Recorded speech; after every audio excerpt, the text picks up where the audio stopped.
As jy 9 volt batterytjie het, kan jy hom gebruik en jy trek hom so.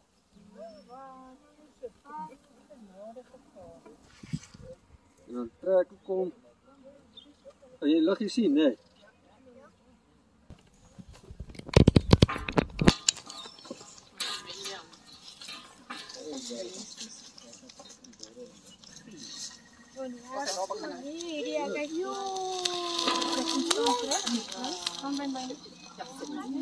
So, daai sal 'n vuur begin.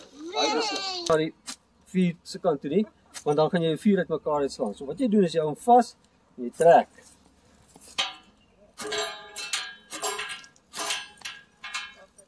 En dan gaan hy. Baie eenvoudig, baie maklik. Mooi kyk, daar steek hy hom aan. So hy brand met 'n kleurvlammetjie. So dit moet jy voorpas op. Want jy kan baie maklik dink hy werk nie. Maar meanwhile is hy aan die go. Dit staan hier so maar so. Soos dit wegraak, gooi jy nog in en nog tot dit ophou. Nou, hy's nie so vlugtig soos julle sin nie. En as jy hom daar neersit, daai stuk's nou redelik groot, hy gaan lank brand. En is hard.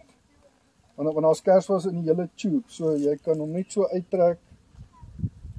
En dan jy 'n tonteldoos waarmee jy kan loop en hy's redelik windbestand soos julle sien, hy waai en hy gaan nie sommer dood nie. Dis 'n seringboom. Bly weg. Hy is toksies verby. Okay? So as jy enige tyd in die veld kom, hy's baie maklik om te identifiseer. As jy gaan kyk sy bas, hy's baie glad.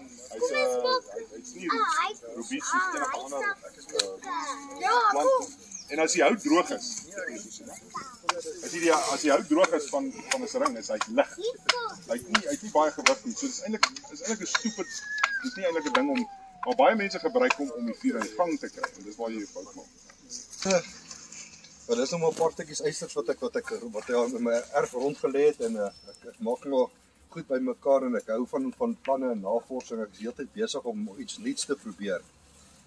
So hier toe ek op internet op YouTube, my grootste vriend en navorsingsproduk en het ek op die ding afgekom en ek so weekend hom verwerk en ja, so dit is my konsep van hom. Hy's nog nie perfek nie. Ek het nog so 'n paar veranderingkies wat ek aan hom wil bring om hom beter te maak. Maar die konsep van hom is jy gebruik fynhout en ek praat van fynhout. So dit is die grootste hout wat jy aan hom gebruik. Ek dink dit is maklike hout wat selfs ou dame kan gaan optel en aandra. Dit is nie nodig om 'n groot blok aan te dra. Dit gooi net hier in en so jy voer hom maar stadig en hy maak 'n groot vlam wat hier uitkom met daai dun houtjies.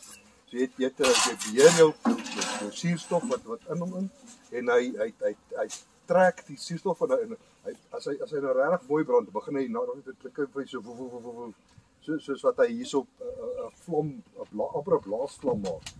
En jy kan met hom fantasties jou panne op hom sit en jou ketel en jou dis 'n stoof op sy eie. En soos ek sê en hy gebruik verskriklik min hout.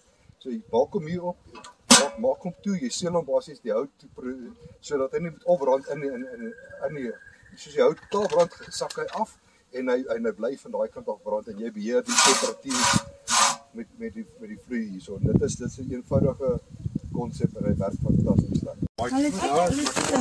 Ja.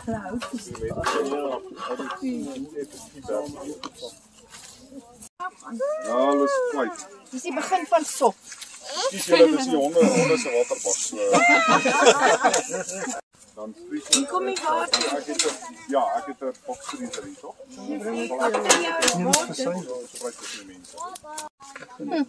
like daai stoof. Sodat hy nie hy's toe hier sodat hy nie opbrand nie. Ja. Mag jy maak hom maar eers oop dat hy eers kans kry om goed vlam te vat. Dan beheer jy maar basies jou grootte van jou vlam. Dankie. Maar hier is nou plek dat pak jy vir jou 'n vee.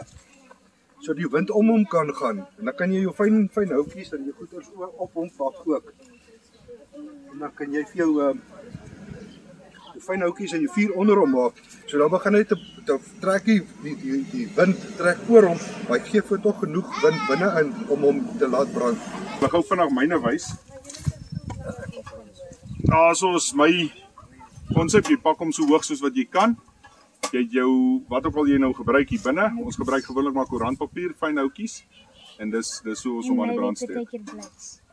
Ja, of blits. En dan het jy ook jou teepee manier. Julle almal weet wat 'n teepee, waar die Indiane in bly. So jy pak hom maar so in 'n driehoek, in 'n piramide konsep amper. En dan maak jy ook jou vuurtjie daaronder. Baie. Toe maar sluit uit edit, nie waar nie.